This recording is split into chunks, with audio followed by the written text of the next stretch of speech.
بسم الله الرحمن الرحیم با عرض سلام و صبح بخیر.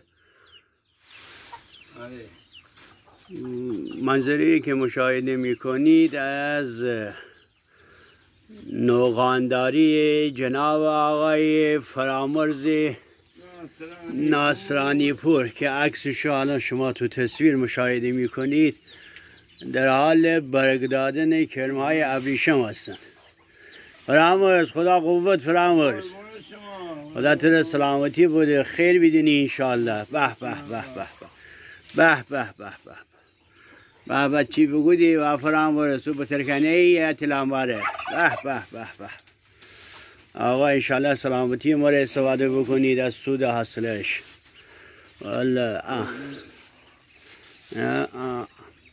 چی بودی تو بله آقا، بله فرزان باشم بردم من عرب بودم چی بودیشتر نه باره نی